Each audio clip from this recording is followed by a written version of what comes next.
Well, he's been the longtime voice of Petaluma Speedway, and he's here to tell us about his story, how he got started announcing, as well as some other things he likes to do. It's Ron Lingron of Petaluma Speedway, representing California's North Bay area. This broadcast is brought to you by Meat Freaks Jerky Club. Get the best jerky the world has to offer straight to your door by visiting meatfreaksjerkyclub.com. Pick your box and plan, tell them where to ship, and receive and enjoy. Log on to meatfreaksjerky.com and use promo code SPEED. Are you looking for bookkeeping, payroll, or income tax services? Then check out the folks at For You Simple Bookkeeping. They are a licensed tax preparer throughout the entire United States. For more information, click on the link in the description. Well, he's the voice of Petaluma Speedway, and it's a pleasure to have him on here. Ron Lingron. Ron, great to have you on Getting Up to Speed. I think this is going to be an enjoyable conversation. Absolutely looking forward to it, Ben. It's not often that you get to sit down with the guy that you consider a friend and just talk some shop. So, looking forward to it. Yeah, absolutely. 2023 coming up for you at Petaluma Speedway. Going to be a special season, it sounds like. It is. It is a special season, but kind of for all the wrong reasons. It is our last year on the lease here, and as we speak right now, there's no extension. There's no anything besides just this year of racing. I mean, so we do race into October, but after that, the coin is still up in the air whether it's going to come down where we have a few more years or not. I mean, there's rumors, but again, until pen is to paper, that's all there is. There's just nothing that says we're going to have a 2024 season. But for the time being, we had our first race last weekend. That went off really well. And looks like I think we have 22 more dates for the 2023 season. So looking forward to it. Yeah, I know that the NARC 410 Sprint Series is going to be there a couple times. And then Sprint Car Challenge Tour. And, of course, the Adobe Cup. That's a big event for wing sprint car racing there. Mm-hmm. Absolutely. And again, Petaluma Speedway doesn't have any winged racing as far as, and I put in quotes, weekly racing. So Sure. When the wings come to Petaluma, it's a special deal. Lots of people in the stands. Really looking forward to the Sprint Car Challenge Tour and the King of the West to get there. Heard you calling a couple King of the West races. Hopefully maybe we'll see you down there at Petaluma when they get there. Yeah, no, that'd be delightful. I'm excited, obviously I'm a race fan at heart, right? All of us announcers and race fans, we're race fans at heart. For me, it's sort of like a second homecoming, sort of in the sense of, you knew my wife, Stephanie, and that was her home track. And the only time I'd been there is we were there, oh gosh, I want to think it was late March 2017, and it was a Hunt Series race, I think. Mm-hmm. And it's a special place to her. It's a very unique racetrack, and Sonoma County is is like a second home to me. Just and for her kids, trying to get the kids to go there too, just kind of as a special time. It is unique. Petaluma, it's all that Petaluma adobe. I mean, you don't find that surface anywhere around the Western United States at all. It's that Petaluma adobe, which when it gets souped up and it gets fast and it gets to where it's fast. I mean, it's hammered down, and you can't lift. And if you lift, somebody's going by you because they're not lifting behind you. Sometimes, it gets the rap that it, plays the speed, and it does. It does. I mean, it's a lot easier to win on the front end at Petaluma Speedway. But once we get a lot of green flag laps in and we get into lap traffic, that's where nice full fields, come into play. You get, 20 cars out there and you get into lap traffic. It's the most frantic lap traffic in racing. It's just, you got to make a decision and you got to deal with it, and it's got to come in a split second. So I call them quick twitch muscles. Sure. They're definitely on display when you're in lap traffic at Petaluma Speedway. But yeah, it's a fast place. It's a fast joint. We've got, 6 regular divisions there, maybe 7 off the top of my head. But we go everything from wingless sprint cars all the way to the mini stocks and everything in between, super stocks and dwarf cars and we just dirt modifieds, and they just keep coming week after week. Yeah, and it's been sort of a proving ground to some some pretty, at least for the sprint car ranks, some pretty notable names. I mean, look at Joel Myers Jr. with all his success in New Zealand, and Jeff Ensign has been doing well in Indiana. And those are just two right off the top of my head. For sure. Joel Myers, I mean, literally grew up in the grandstands with my son Joey, who is also turning some laps there in a dwarf car. But Joel, literally from the age of 0, I mean, he was in a car seat in the front grandstands. I mean, I could point down there and say, "Hey, Joel, how you doing?" When he was 0 years old. But Sure. now he's over in New Zealand, kicking butt and taking names, and good for him. I mean, he's a kid that's born around the sport and is doing very well. You touched on Jeff Ensign. He actually was a track champion here in 2017. But that said, he wanted to do more non-wing racing, and he kind of wanted to do it himself. And so he moved back there to Indiana with his wife Shayna, who also was a winner at Petaluma Speedway. And they went back, and I believe off the top of my head, I think they were the 4th couple to win sprint car races back in Indiana, because Shayna won one, and Jeff's won quite a few back there since he moved back there. But also winning the Bloomington Speedway Championship, and he was second at Lincoln. So yeah, he's doing very well back there. It's wonderful. And Chase Johnson is another one of those names, one of the most diverse drivers in California, and he's from not very far away from Petaluma Speedway also. Buddy Copeland. Pengrove, correct. Pengrove, yeah. Pengrove is starting to really get on the map lately. Well, Pengrove with, like you said, Chase Johnson, Michael Kofoid, and Michael Kofoid never really raced at Petaluma Speedway. I think he's only been there once or twice, I think, in the sprint car. But obviously he had much bigger fish to fry when he was racing for Keith Coons and out on the national tours. But yeah, another kid out of Pengrove and Petaluma local, and the Johnsons. I mean, how can you forget Chase Johnson? I think he was the 2012 track champion, if memory serves. That's correct, And between him and his brother Colby, and even father Don Johnson drove there, not Don Johnson of Miami Vice, but the Don Johnson over here of Pengrove. He drove at Petaluma. Uncle Rob drove at Petaluma. Dad, Bobby Johnson, or grandfather, I'm sorry, Bobby Johnson, he, 3 generations. And I think even Frank Johnson / Johnny Franklin, I think maybe he was back in the 50s as well. And so he had to turn laps there too. So 4 generations of Johnsons. So one of the first families there. We don't get to see them nearly enough, but yeah, great group of people, and love the Johnsons. It's so cool. And at the Dennis Roth Classic, I got to spend a bit of time with Ivan Warden, who's wrenching on his family car. I mean, for sure, that's a notable driver that, from Katati, which is, basically the next town up from Petaluma on the 101. And, he fielded, Jeff drove for him, JJ Hickel, among others. And then also another team that's notable is Jim and Annette Van Laer. They've fielded several successful teams. They've, come up and won Speed Week up here in the Northwest a few times. And it's really cool. Not just drivers, but crew members and race teams based in that Sonoma area. It's a tight-knit community where there's a lot of people that live there, but there's a lot of people that know each other. Absolutely. And between the Van Laers and the Wardens and the Johnsons and the Kofoids and everything, we're touching on them all. The Ensigns, don't forget Bradley Terrell, Sebastopol. I mean, he can race with anybody. He just hasn't really gotten that huge ride, where he's traveling around a lot. It's mostly family stuff. Him, I mean, he can drive with anybody. Bradley, and there's just a lot of talent that has come out of Petaluma, and I think who knows?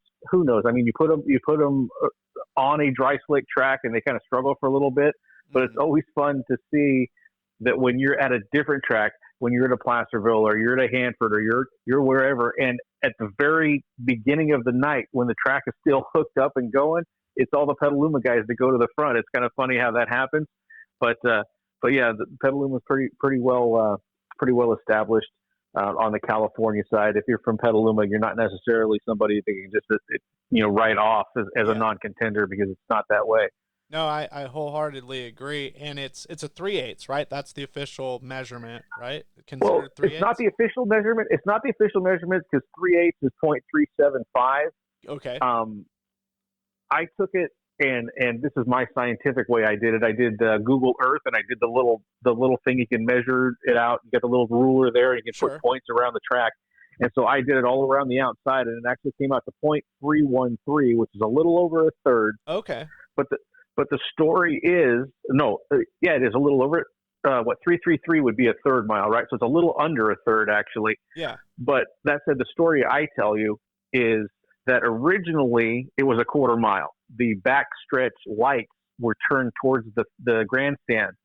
And in the 70s, Pop Stories wanted to lengthen the track out. So they lengthened the turns. They made the turns wider, and they moved it out, and they turned the backstretch lights the other way towards the pit. Okay.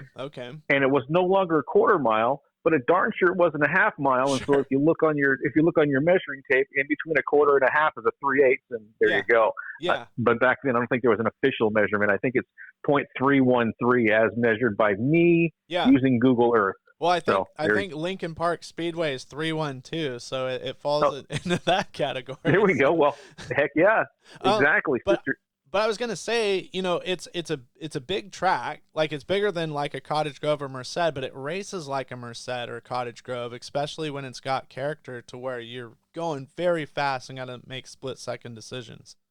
Yes, for sure. And character, I like the way you use that character. Sometimes we call them ruts. Sometimes, sure. Yeah, trench warfare. But yeah, when it gets when it gets character, it's a lot of action. It's a good time, and geez, we've been doing it since 1951 weekly, so a lot of years, and under the Stories regime since 1959. So we've been doing it a long time. And for you and your announcing career, what season does this mark now for 2023? This is actually season 13, when Larry Albetti, who was actually in the booth in 2010, was having some health problems. And Larry, classiest guy in the world, loved Larry Albetti. He was up there and he was doing it, and he was kind of struggling a little bit. He was having some health problems, and I don't remember the exact day it happened, but it was the 2010 season where he came up one time and he said, "Well, Ron, the show's yours. I can't do this anymore." And it knocked me on my rear end because I didn't expect it. I mean, I knew he was kind of struggling with his health a little bit, but he said, "The show's yours. I can't do this anymore." And I said, "Well, let's finish the year out strong or whatever." He goes, "No, I'm done. The show is yours." And I'm like, wow. That was a tough deal in 2010 when Larry stepped away. But I had actually worked my way into the booth, and to make a short story longer, I had been a flagman, and I was been on the track before race receivers, and I was lining up cars, and I'd worked on the pit booth, and finally I'd worked my way up into the booth doing these things came out called transponders. Yeah. And I had to run the software. Yeah, exactly. This newfangled computer thing. Yeah. And Jim Soares basically told me, "I'm going to hand you this box of transponders. Treat it like it's your own, although it's never going to be your own." Yeah. But he said, "Treat it like it's your own. Figure out how to work it, and I don't want to know anything about it." That was Jim Soares, and so that's how I got up in the booth was scoring. And so I was up there, and I jumped in on the microphone a couple times, and then finally Larry did his thing and handed me the microphone, and it's been 13 years since. And I've watched some stuff on what is it, NorCal Speed is the platform, a part of Speed Sport Network. NorCalSpeed.tv. Yep. And I've listened to you, and it sounds like you help lap check, help confirm who's in what place while you announce, which is interesting. Officially, I'm the announcer, but I'm also the lead scorer because I handle the transponder, the actual scoring system, the MyLaps or the orbits is what it's called. Okay, yeah. And so I'm doing the official scoring online, or not online, on the computer as well. And I also have the receiver radio where I got to put the 24 in front of the 4. 24, I need you in front of the 4. It's something like that. And I'm doing that when I'm not talking. So I got, in addition to being, the information desk and can you wish this guy a happy birthday for me? Sure. And, where do I get a soda? And, are the bathrooms on the south side open? I'm announcer, scorer, and liner upper as well on the receivers. Many, many hats. Many, I need a raise is what I need. There you go. Yeah. Yes, exactly. By the jobs, not by the hour. So Correct. Exactly. yeah. Well, that's an interesting story. What would you say has been some of your most memorable calls or most, let's just say, like memorable moments in the tower? There's been there's been a few races that come to the top of my head. One was in 2011. It was May of 2011, and again, only because Jeff is like a brother to me. Okay. Seriously, off the track, he's like a brother to me, or a son that my oldest son or whatever. He's that close to me. He and Bradley Terrell threw it down. Jeff was driving for Ted Finkenbinder as he did for years and years, and Bradley Terrell was in his family car. And there was a restart, and it's on YouTube too. But there was a restart, and over the last 4 laps, they switched leaders 8 times in the last 4 laps. Came down to I think 0.003 at the end, and Bradley nosed out Jeff. But at the end, the fans were on their ears, going Yeah. completely bonkers. I mean, that one comes to mind immediately. We had a few things and Jeff came back after his hip. He blew up his hip on a motorcycle accident. He came back and just tears were flowing, and fans were cheering when he came back and actually won versus the USAC West Coast 360s. That was a good one.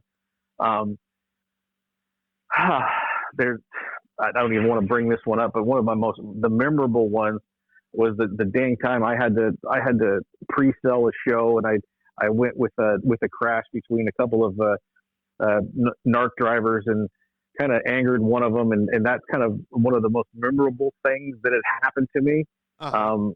Where I have lots of friends in the game, and you just figure friends are going to be friends. You're going to argue every once in a while, but this time it was a little bit different. There was some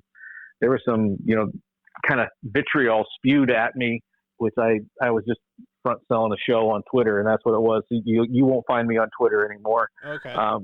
And so that's memorable to me. I know the night Chase Johnson, after his horrific thing in 2012 that he had happened to him, he decided, he stepped away from racing, didn't want to do it.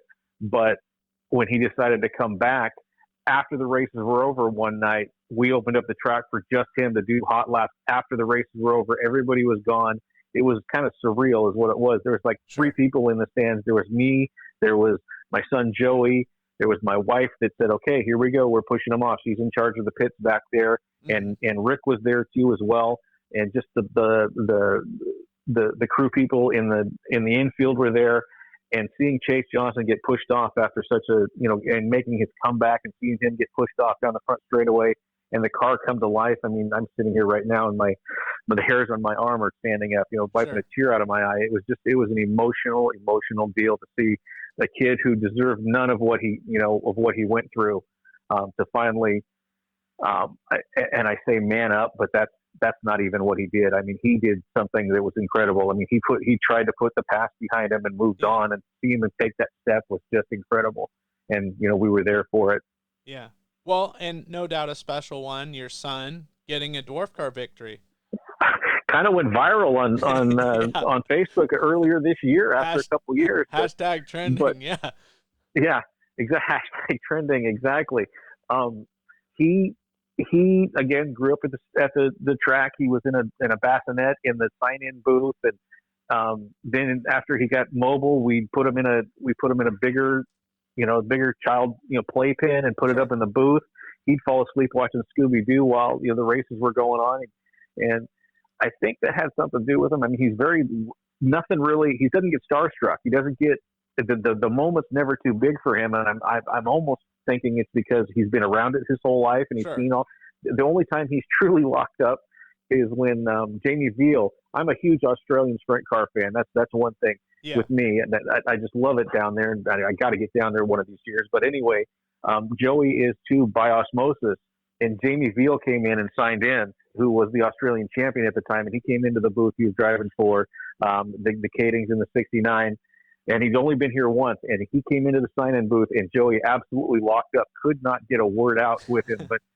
But other than that, yeah, Joey's cool as a cucumber. We're racing this weekend, but we didn't realize when he got into a dwarf car that it was going to go so smoothly. We went, we actually had the track shut down, and it was a no, it wasn't. It was a play day. It was an actual play day. But anyway, he got out there, got a car, and he was out there and did his hot laps for Chad Mathias in Chad's car, and he did hot laps. And after like 2 or 3 laps, my head was in my hands. I'm like, oh no, here we go. He's got a little bit of talent. Sure. And he was flying around the track, and long story short, he won 4 times his first year, and that turned kind of sour because he hurt himself the next year, and so we took kind of half a year off. Last year was like the comeback year.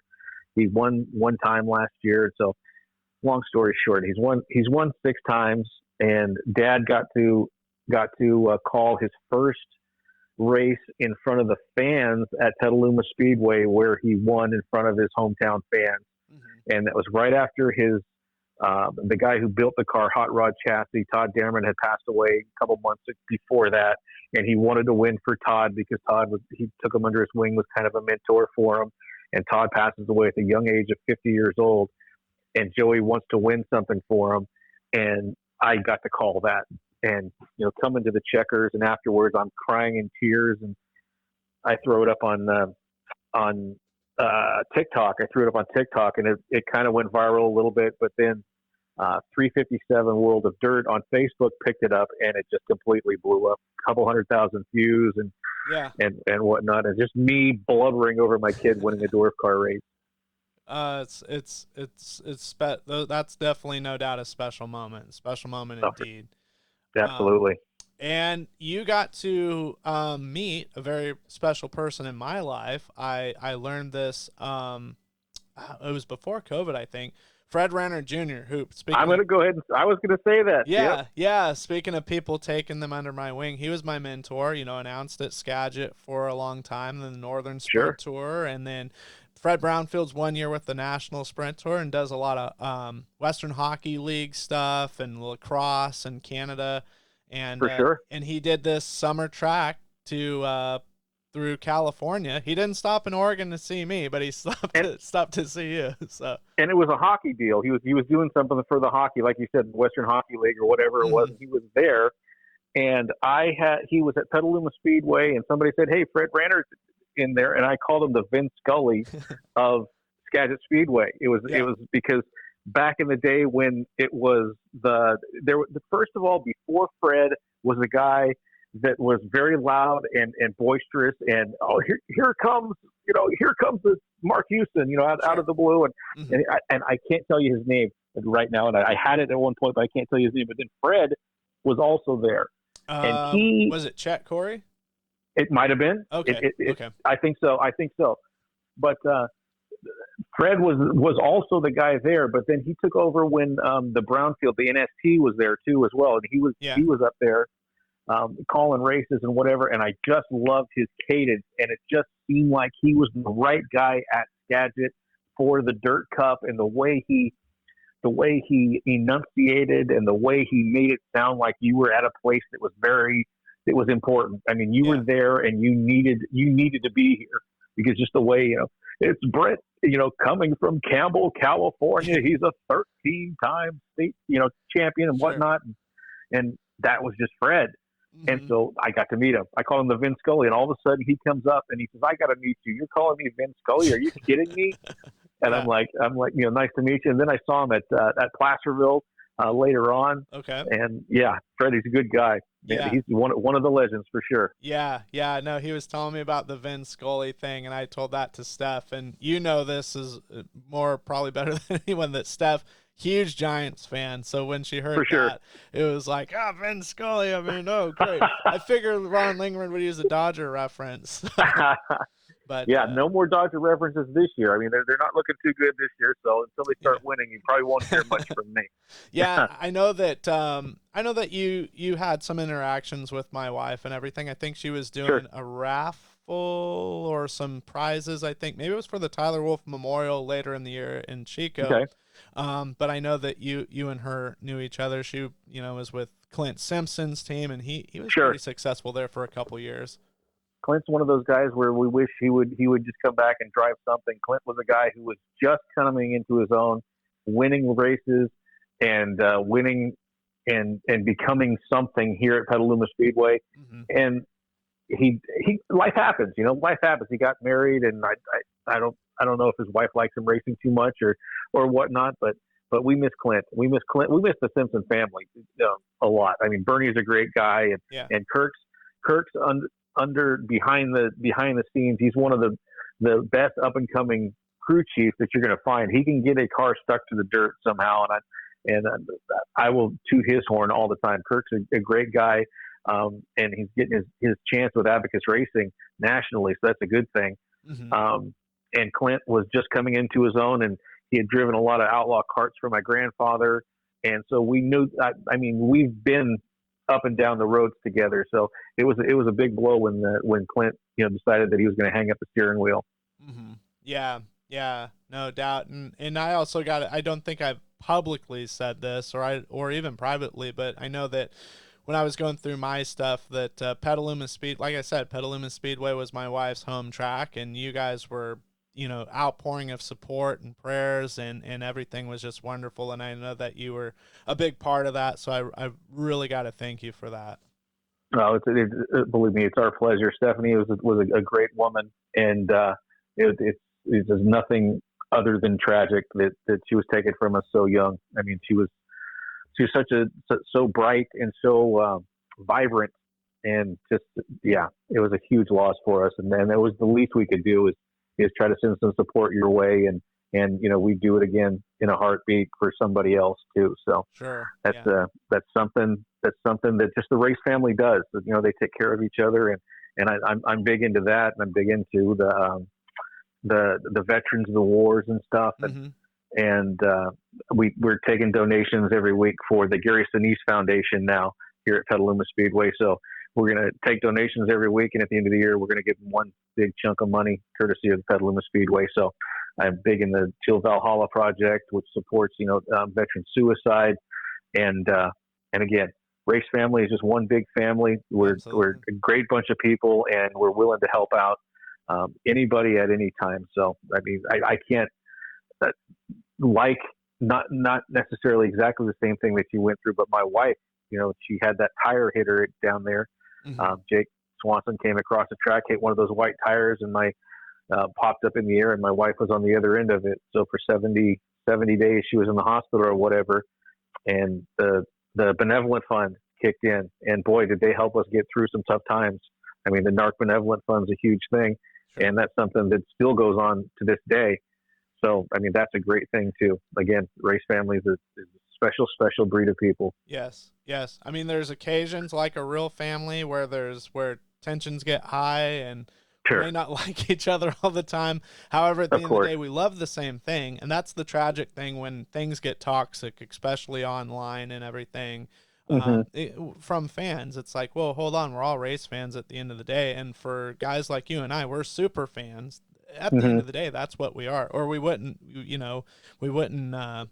doing what we're doing. You wouldn't be calling me at 8 o'clock at night, and doing an interview if you didn't have the passion for it. Sure. Those people are you are with the announcing, and on the West Coast. On the West Coast, I mean, I wish I could do more announcing here, but on the West Coast, look who we have. I mean, you doing your thing, Gary Thomas is doing his thing. Troy Hennig's got a bunch of gigs. Bobby Gerald comes down for Trophy Cup at Tulare. I mean, where do I fit in there? I mean, that's the thing. I mean, I'd love to announce more, but you know what? I'm also 52 years old, and I got my son racing a dwarf kart too. So maybe it's better that I don't announce more, that I can watch him race for some more. Yeah. Well, and being a part of it is just, we all have our part in it, and we're all important players. Oh yeah. So for sure. Well, it's been delightful catching up with you and learning some new things about you, Ron. Before I let you go for the night, any people that you want to thank, any individuals that you would like to acknowledge? Off the top of my head, I wouldn't be anywhere near where I am without the late Jim Soares. I mean, who am I right now? I watch, race cars go around in circles, and I tell people about it. I wouldn't be anywhere close to an announcement if it wasn't for Jim Soares. Once Jim left, Rick Faith took over, and Rick has kept me in the booth. I mean, there was, I'm a race fan first, and an announcer second, and a professional announcer probably 15th, you know. Yeah. And so, I'll say some things that may be a little off color, or I may anger some people by some things that I say, and it's just me being a fan and seeing and talking about what I'm seeing. And anyway, Rick has stuck by me for the whole time, for the whole Jim passed away in 2014. So since then, so we're talking, 8-9 years now. Mm-hmm. Rick's, stood by me the whole time. So Rick Faith as well. Of course, my wife, I couldn't have done it without my wife. She's as big a fan as I am. She runs the pits in Petaluma. And there's that little guy over there in the next room right now, Joey, who just keeps the fire lit. I mean, he's doing well in his dwarf car, and I can't wait to see him race. And at the same time, I'm a father and I'm a parent, and I'm, horrified when he's out there on the track. But yeah, and Joey too as well.